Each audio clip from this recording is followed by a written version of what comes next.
بسم اللہ الرحمن الرحیم۔ آج کا ہمارا افسانہ ہے پریم چند کا حج اکبر۔ تو چلتے ہیں افسانے کی طرف۔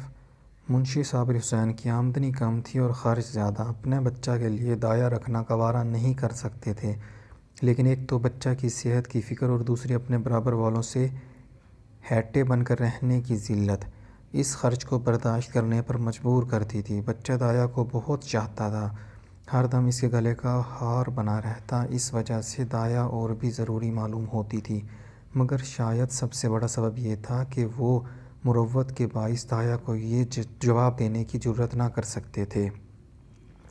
بڑھیا ان کے ہاں 3 سال سے نوکر تھی، اس نے ان کے اکلوتے بچے کی پرورش کی تھی، اپنا کام دل و جان سے کرتی تھی، اسے نکالنے کا کوئی حیلہ نہ تھا اور خواہ مخواہ کیچڑ نکالنا صابر جیسے حلیم شخص کے لیے غیر ممکن تھا۔ مگر شاکرہ اس معاملے میں اپنے شوہر سے متفق نہ تھی۔ اسے شک تھا کہ دایا ہم کو لوٹے رہتی ہے۔ جب دایا بازار سے لوٹتی تو وہ دہلیز پر چھپی رہتی کہ دیکھوں اٹھا چھپا کر تو نہیں رکھ دیتی، لکڑی تو نہیں چھپا دیتی۔ اس کی لائی ہوئی چیز کو گھنٹوں دیکھتی، پچھتاتی، بار بار پوچھتی اتنا ہی کیوں، کیا بھاؤ ہے، کیا اتنا مہنگا ہو گیا؟ دایا کبھی تو ان بدگمانیوں کا جواب ملائمت سے دیتی، لیکن جب بیگم زیادہ تیز ہو جاتی تو وہ بھی کڑی پڑ جاتی تھی، قسمیں کھاتی، صفائی کی شہادتیں پیش کرتی، تردید اور حجت میں گھنٹوں لگ جاتے۔ قریب روزانہ یہی کیفیت رہتی تھی اور روز یہ ڈرامہ دایا کی خفیف سی اشک ریزی کے بعد ختم ہو جاتا تھا۔ دایا کا اتنی سختیاں جھیل کر پڑے رہنا شاکرہ کے شکوک کی آبریزی کرتا تھا۔ اسے کبھی یقین نہ آتا کہ یہ بڑھیا محض بچے کی محبت سے پڑی ہوئی ہے، وہ دایا کو ایسے لطیف جذبے کا اہل نہیں سمجھتی تھی۔ اتفاق سے ایک روز دایا کو بازار سے لوٹنے میں ذرا دیر ہو گئی۔ وہاں 2 کنجڑوں میں بڑے جوش و خروش سے مناظرہ تھا۔ ان کا مصور طرز ادا، ان کا اشتعال انگیز استدلال، ان کی متشکل تضحیک، ان کی روشن شہادتیں اور منور روایتیں، اس کی تعریض اور تردید سب بے مثال تھے۔ زہر کے 2 دریا تھے یا 2 شعلے جو دونوں طرف سے امڑ کر باہم گتھ گئے تھے۔ کیا روانی زبان تھی، گویا کوزے میں دریا بھرا ہوا۔ ان کا جوش اظہار ایک دوسرے کے بیانات کو سننے کی اجازت نہ دیتا تھا۔ ان کے الفاظ کی ایسی رنگینی، تخیل کی ایسی نوعیت، اسلوب کی ایسی جدت، مضامین کی ایسی آمد، تشبیہات کی ایسی موزونیت اور فکر کی ایسی پرواز پر ایسا کون سا شاعر ہے جو رشک نہ کرتا؟ صفت یہ تھی کہ اس مباحث میں تلخی یا دل آزاری کا شائبہ بھی نہ تھا۔ دونوں بلبلیں اپنے اپنے ترانوں میں محو تھیں۔ ان کی متانت، ان کا ضبط، ان کا اطمینان قلب حیرت انگیز تھا۔ ان کے ظرف دل میں ان سے کہیں زیادہ کہنے کی اور بدرجاں زیادہ سننے کی گنجائش معلوم ہوتی تھی۔ الغرض یہ خالص دماغی ذہنی مناظرہ تھا، اپنے اپنے کمالات کے اظہار کے لیے خالص زور آزمائی تھی، اپنے اپنے کرتب اور فن کے جوہر دکھانے کے لیے۔ تماشائیوں کا ہجوم تھا، وہ مبتذل کنایات و اشارات جن پر بے شرمی کو شرم آتی، وہ کلمات رقیق جن سے عفونت بھی دور بھاگتی، ہزاروں رنگی مزاجوں کے لیے محض باعث تفریح تھا۔ دایا بھی کھڑی ہو گئی کہ دیکھو کیا ماجرا ہے، پر تماشا اتنا دل آویز تھا کہ اسے وقت کا مطلق احساس نہ ہوا۔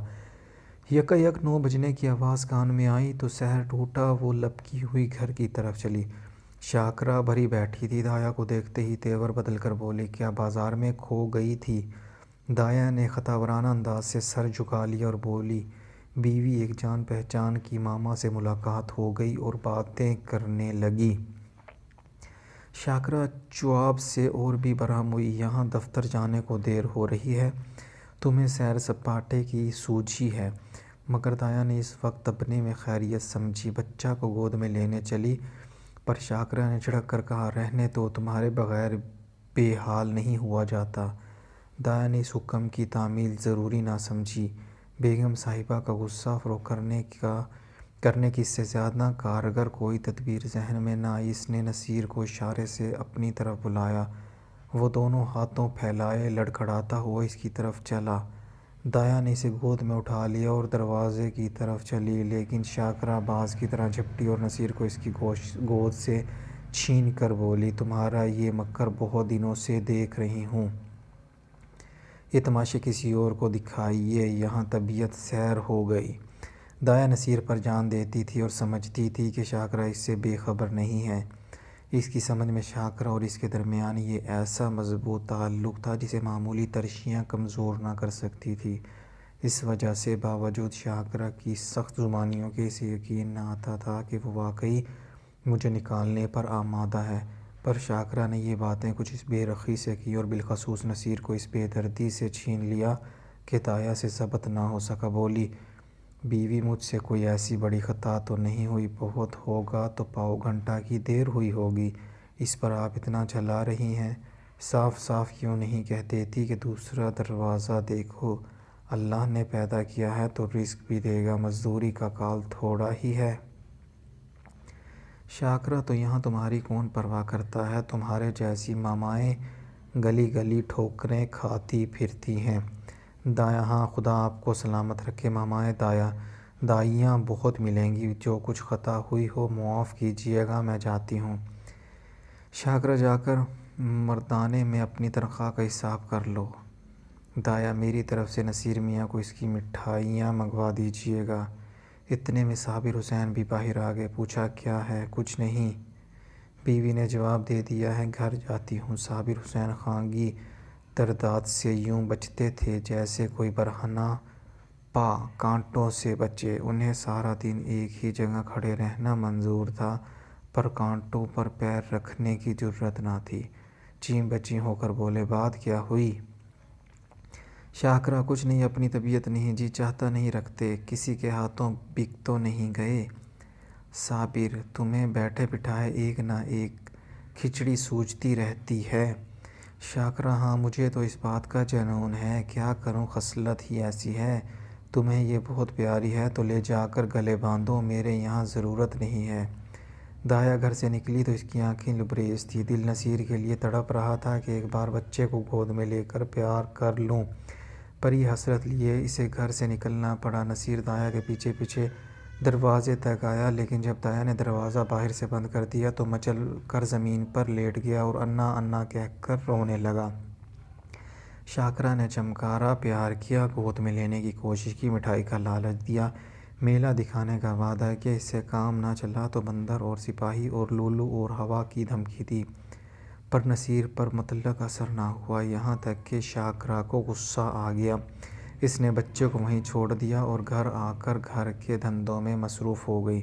نصیر کا منہ اور گال لال ہو گئے، آنکھیں اور سوج گئیں، آخر وہ وہیں زمین پر سسکتے سسکتے سو گیا۔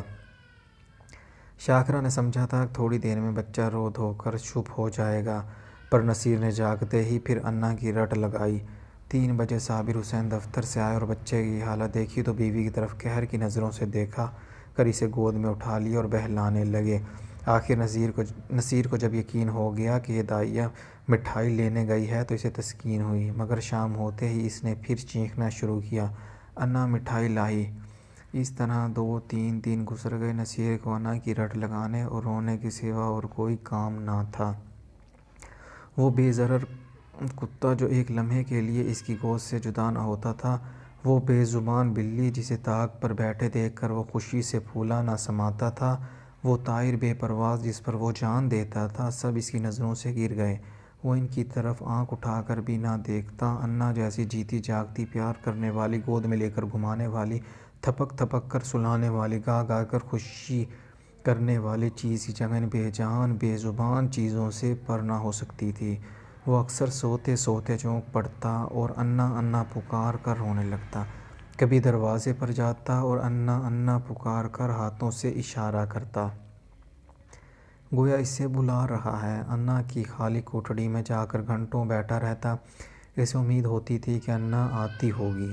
اس کوٹڑی کا دروازہ بند پاتا تو جا کر کواڑ کھٹکھٹاتا کہ شاید اندر انا چھپی بیٹھی ہو۔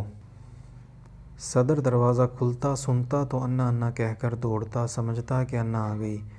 اس کا گدرایا ہوا بدن کھل گیا، گلاب کے سے رخسار سوکھ گئے، ماں اور باپ دونوں اس کی مہنی ہنسی کے لیے ترس ترس کر رہ جاتے۔ اگر بہت گدگدانے اور چڑھنے سے ہنستا بھی تو ایسا معلوم ہوتا دل سے نہیں، محض دل رکھنے کے لیے ہنس رہا ہے۔ اسے اب دودھ سے رغبت تھی، نہ مصری سے، نہ میوہ سے، نہ میٹھے بسکٹ سے، نہ تازی امرتسیوں سے۔ ان میں مزہ تھا جب انا اپنے ہاتھوں سے کھلاتی تھی، اب ان میں مزہ نہ تھا۔ 2 سال کا ہونہار لہلہاتا ہوا شاداب پودا مرجھا کر رہ گیا۔ وہ لڑکا جسے گود میں اٹھاتے ہی نرمی، گرمی اور زبان کا احساس ہوتا تھا، اب استخواں کا ایک پتلا رہ گیا۔ شاکرا بچہ کی حالت دیکھ دیکھ کر اندر ہی اندر کوڑتی اور اپنی حماقت پر پچھتاتی۔ صابر حسین جو فطرتاً خلوت پسند آدمی تھا، اب نصیر کو گود سے جدا نہ کرتے تھے۔ اسے روز ہوا کھلانے جاتے، نت نئے کھلونے لاتے، پر مرجھایا ہوا پودا کسی طرح نہ پنپتا تھا۔ دایا اس کی زندگی کا آفتاب تھی، اس قدر حرارت اور روشنی سے محروم ہو کر سبزی کی بہار کیوں کر دکھاتا؟ دایا کے بغیر اسے چاروں طرف اندھیرا سناٹا نظر آتا تھا۔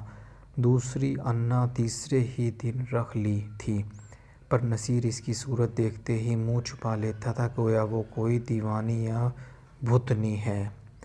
عالم وجود میں دایا کو نہ دیکھ کر نصیر اب زیادہ تر عالم خیال میں رہتا۔ وہاں اس کی اپنی انا چلتی پھرتی نظر آتی تھی، اس کی وہی گودی، وہی محبت، وہی پیاری باتیں، وہی پیارے پیارے گیت، وہی مزیدار مٹھائیاں، وہی سہانا سنسار، وہی دلکش لیل و نہار۔ اکیلے بیٹھے انا سے باتیں کرتا، انا کتا بھونکنے، انا گائیں دودھ دیتی، انا اجلا اجلا گھوڑا دوڑتا، سویرے ہوتے ہی لوٹا لے کر دایا کی کوٹھڑی میں جاتا اور کہتا، انا پانی پی۔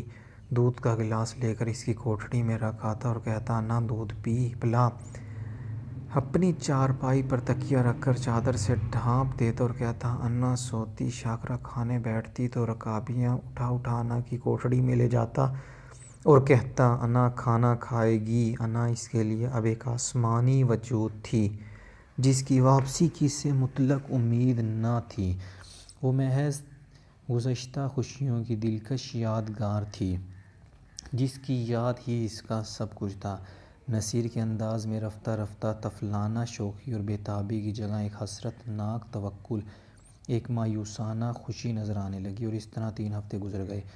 برسات کا موسم تھا، کبھی شدت کی گرمی، کبھی ہوا کے ٹھنڈے جھونکے، بخار اور زکام کا زور تھا۔ نصیر کی نجافت ان موسمی تغیرات کو برداشت نہ کر سکی۔ شاکرا احتیاطاً اسے فلالین کا کرتا پہنائے رکھتی، اسے پانی کے قریب نہ جانے دیتی، ننگے پاؤں ایک قدم نہ چلنے دیتی، مگر رطوبت کا اثر ہو ہی گیا۔ نصیر کھانسی میں مبتلا ہو گیا۔ صبح کا وقت تھا، نصیر چارپائی پر آنکھیں بند کیے پڑا تھا، ڈاکٹروں کا علاج بے سود ہو رہا تھا۔ شاکرا چارپائی پر بیٹھی اس کے سینے پر تیل کی مالش کر رہی تھی، اور صابر حسین صورت غم بنے بچے کو پردرد نگاہوں سے دیکھ رہے تھے۔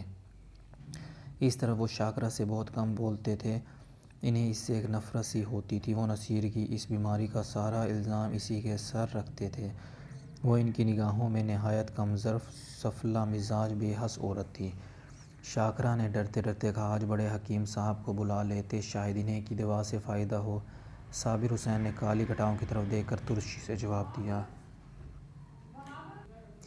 بڑے حکیم نہیں، لقمان بھی آئیں تو اسے کوئی فائدہ نہ ہوگا۔ شاکرا، تو کیا اب کسی کی دوا ہی نہ ہوگی؟ صابر، بس اس کی ایک ہی دوا ہے اور وہ نایاب ہے۔ شاکرا، تمہیں تو وہی دھن سوار ہے، کیا باسی امرت پلا دے گی؟ صابر، ہاں، وہ تمہارے لیے چائے زہر ہو، لیکن بچے کے لیے امرت ہی ہوگی۔ شاکرا، میں نہیں سمجھتا کہ اللہ کی مرضی میں اسے اتنا دخل ہے۔ صابر، اگر نہیں سمجھتی ہو اور اب تک نہیں سمجھا تو روگی، بچے سے ہاتھ دھونا پڑے گا۔ شاکرا بھی چپ رہو۔ شاکرا، چپ بھی رہو، کیسا شگون زبان سے نکالتے ہو؟ اگر ایسی جلی کٹی سنانی ہے تو یہاں سے چلے جاؤ۔ صابر، ہاں تو میں جاتا ہوں، مگر یاد رکھو یہ خون تمہاری گردن پر ہوگا۔ اگر لڑکے کو پھر تندرست دیکھنا چاہتی ہو تو اسی عباسی کے پاس جاؤ، اس کی منت کرو، التجا کرو، تمہارے بچے کی جان اسی کے رحم پر منحصر ہے۔ شاکرا نے کچھ جواب نہ دیا، اس کی آنکھوں سے آنسو جاری تھے۔ صابر حسین نے پوچھا، کیا مرضی ہے، جاؤ اسے تلاش کرو۔ شاکرا، تم کیوں جاؤ گے، میں خود چلی جاؤں گی۔ صابر، نہیں، معاف کرو، مجھے تمہارے اوپر اعتبار نہیں ہے، نہ جانے تمہارے منہ سے کیا نکل جائے کہ وہ آتی بھی ہو تو نہ آئے۔ شاکرہ نے شوہر کی طرف نگاہ ملامت سے دیکھ کر کہا، ہاں اور کیا، مجھے اپنے بچے کی بیماری کا قلق تھوڑے ہی ہے؟ میں تو شرم کے مارے تم سے کہا نہیں، لیکن میرے دل میں بار بار یہ خیال پیدا ہوا ہے، اگر مجھے دایا کے مکان کا پتہ معلوم ہوتا تو میں اسے کب کی منا لائی ہوتی۔ وہ مجھ سے کتنی ہی ناراض ہو، لیکن نصیر سے اسے محبت تھی۔ میں آج ہی اس کے پاس جاؤں گی، اس کے قدموں کے آنسوؤں سے تر کر دوں گی اور وہ جس طرح راضی ہوگی اسے راضی کروں گی۔ شاکرہ نے بہت ضبط کر کے یہ باتیں کہیں، مگر امڑے ہوئے آنسو اب نہ رک سکے۔ صابر حسین نے بیوی کی طرف ہمدردانہ نگاہ سے دیکھا اور نادم ہو کر بولے، میں تمہارا جانا مناسب نہیں سمجھتا، میں خود ہی جاتا ہوں۔ عباسی دنیا میں اکیلی تھی۔ کسی زمانے میں اس کا خاندان گلاب کی سرسبز شاداب درخت تھا، مگر رفتہ رفتہ خزاں نے سب پتیاں گرا دی۔ باد حوادث نے درخت کو پامال کر دی اور اب یہیں سوکھی ٹہنی ہرے بھرے درخت کی یادگار باقی تھی۔ مگر نصیر کو پا کر اس کی سوکھی ٹہنی میں جان سی پڑ گئی تھی، اس میں ہری پتیاں نکل آئی تھیں۔ وہ زندگی جو اب تک خشک اور پامال تھی، اس میں پھر رنگ و بو کے آثار پیدا ہو گئے تھے۔ اندھیرے بیابان میں بھٹکے ہوئے مسافر کو شمع کی جھلک نظر آنے لگی تھی۔ اب اس کا جوئے حیات سنگریزوں سے نہ ٹکراتا تھا، وہ اب ایک گلزار کی آبیاری کرتا تھا۔ اب اس کی زندگی محمل نہیں تھی، اس میں معنی پیدا ہو گئے تھے۔ عباسی نصیر کی بولی باتوں پر نثار ہو گئی، مگر وہ اپنی محبت کو شاکرہ سے چھپاتی تھی، اس لیے کہ ماں کے دل میں شک نہ ہو۔ وہ نصیر کے لیے ماں سے چھپ کر مٹھائیاں لاتی اور اسے کھلا کر خوب خوش ہوتی۔ وہ دن میں دو دو تین تین بار اسے اپٹن ملتی کہ بچہ خوب پروان چڑھے۔ وہ اسے دوسروں کے سامنے کوئی چیز نہ کھلاتی کہ بچے کو نظر نہ لگ جائے۔ ہمیشہ دوسروں سے بچوں کی کم خواری کا رونا رویا کرتی، اسے نظر بد سے بچانے کے لیے تعویذ اور گنڈے لاتی رہتی۔ یہ اس کی خالص مادرانہ محبت تھی، جس میں اپنے روحانی اعتزاز کے سوا اور کوئی غرض نہ تھی۔ اس گھر سے نکل کر آج عباسی کی وہ حالت ہو گئی تھی، وہ تھیٹر میں یکایک بجلیوں کے گل ہو جانے سے ہو جاتی۔ اس کی آنکھوں کے سامنے وہی صورت ناچ رہی تھی، کانوں میں وہی پیاری پیاری باتیں گونج رہی تھی۔ اسے اپنا گھر پھاڑے کھاتا تھا، اس کال کوٹڑی میں دم گھٹا جاتا تھا۔ رات جوں توں کر کے کھٹی صبح کو وہ مکان میں جھاڑو دے رہی تھی، یکایک تازی حلوے کی صدا سن کر بے اختیار باہر نکل آئی۔ ایمان یاد آیا، آج حلوہ کون کھائے گا، آج گود میں بیٹھ کر کون چہکے گا؟ وہ نغمہ مسرت سننے کے لیے جو حلوہ کھاتے وقت نصیر کی آنکھوں سے، ہونٹوں سے اور جسم کے ایک ایک عضو سے برستا تھا۔ عباسی کی روح تڑپ اٹھی اور وہ بے قراری کے عالم میں گھر سے نکلی کہ چلو نصیر کو دیکھاؤں، پر آدھے راستے سے لوٹ آئی۔ نصیر عباسی کے دھیان سے ایک لمحہ کے لیے بھی نہیں اترتا تھا۔ وہ سوتے سوتے چونک پڑتی، معلوم ہوتا نصیر ڈنڈے کا گوڑا دبائے چلا آتا ہے۔ پڑوسنوں کے پاس جاتی تو نصیر ہی کا چرچا کرتی، اس کے گھر کوئی آتا تو نصیر ہی کا ذکر کرتی۔ نصیر اس کے دل اور جان میں بسا ہوا تھا، شاکرہ کی بے رخی اور بدسلوکی کے ملال کے لیے اس میں جگہ نہ تھی۔ وہ روز ارادہ کرتی کہ آج نصیر کو دیکھنے جاؤں گی، اس کے لیے بازار سے کھلونے اور مٹھائیاں لاتی، گھر سے چلتی، لیکن کبھی آدھا رستہ سے لوٹ آتی، کبھی دو چار قدم سے آگے نہ بڑھا جاتا۔ کون منہ لے کر جاؤں؟ جو محبت کو فریب سمجھتا ہو، اسے کون منہ دکھاؤں؟ کبھی سوچتی کہیں نصیر مجھے نہ پہچانے تو بچوں کی محبت کا اعتبار نئی دایا سے پرچ گیا ہو۔ یہ خیال اس کے پیروں پر زنجیر کا کام کر جاتا تھا۔ اس طرح 2 ہفتے گزر گئے۔ عباسی کے دل پر دم اچاٹ ہو رہتا، جیسے اسے کوئی لمبا سفر درپیش ہو۔ گھر کی چیزیں جہاں کی تہاں پڑی رہتی، نہ کھانے کی فکر، نہ کپڑے کی، بدنی ضروریات بھی خلا دل کو پر کرنے میں لگی ہوتی تھی۔ عباسی کی حالت اس وقت پالتو چڑیا کی سی تھی جو قفس سے نکل کر پھر کسی گوشہ کی تلاش میں ہو۔ اسے اپنے تئیں بھلا دینے کا یہ ایک بہانہ مل گیا، آمادہ سفر ہو گئی۔ آسمان پر کالی گھٹائیں چھائی ہوئی تھیں اور ہلکی ہلکی ہوائیں پڑ رہی تھیں۔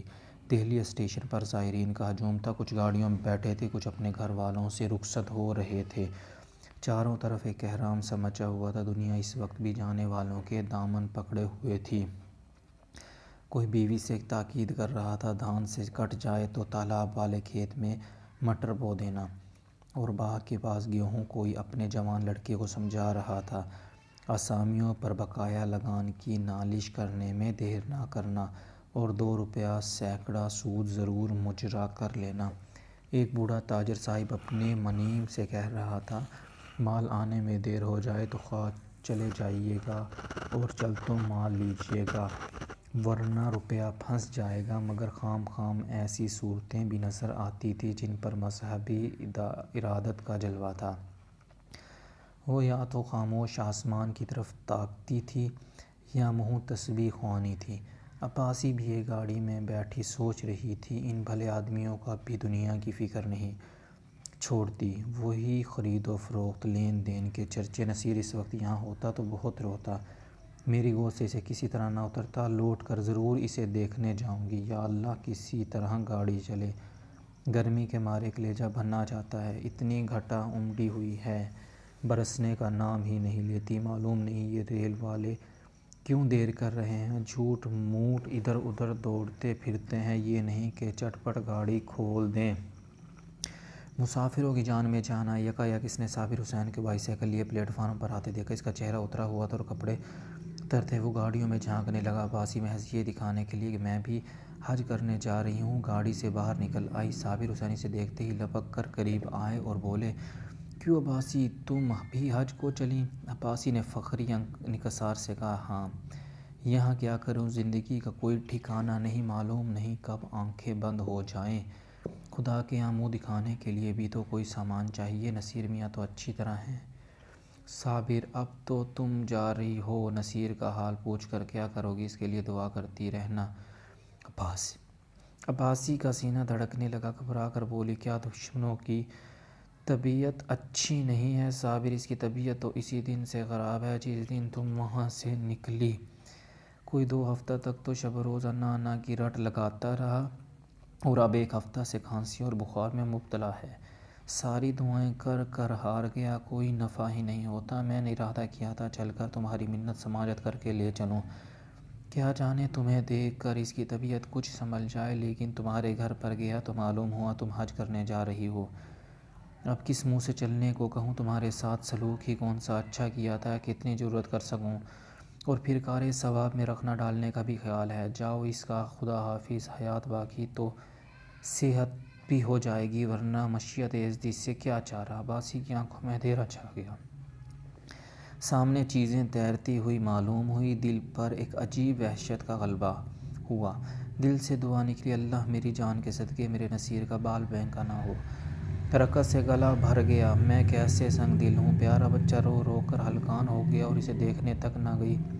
شاکرہ بد مزاج سہی، بد زبان سہی، نصیر نے میرا کیا بگاڑا تھا، میں نے اسے ماں کا بدلہ نصیر سے لیا، یا خدا میرا گناہ بخشیو، پیارا نصیر میرے لیے ہڑک رہا ہے۔ اس خیال سے عباسی کا کلیجہ محسوس اٹھا اور آنکھوں سے آنسو بہہ نکلے۔ مجھے کیا معلوم تھا کہ اسے مجھ سے اتنی محبت ہے، ورنہ شاکرہ کی جوتیاں کھاتی اور گھر سے قدم باہر نہ نکالتی۔ آہ، نہ معلوم بیچارے کی کیا حالت ہو، انداز وحشت میں بولی، دودھ تو پیتے ہیں نا صابر، تم دودھ پینے کی کہتی ہو، اس نے 2 دن سے آنکھیں تو کھولی نہیں۔ صابر، یا میرے اللہ، ارے او کھلی بیٹا، آگے میرا اسباب گاڑی سے اتار دے، اب مجھے حج وج کی نہیں سوجتی۔ ہاں بیٹا جلدی، گرمیاں دیکھیے، کوئی یکا ہو تو ٹھیک کر لیجیے۔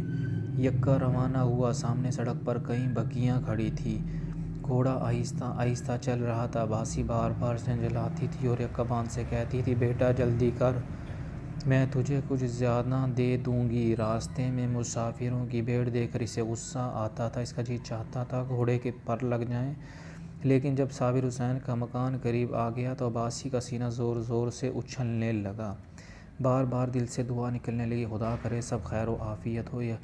یکا صابر حسین کی گلی میں داخل ہوا، دفتن عباسی کے رونے کی آواز آئی، اس کا کلیجہ منہ کو آ گیا، سر تیورا گیا، معلوم ہوا دریا میں ڈوبی جاتی ہوں۔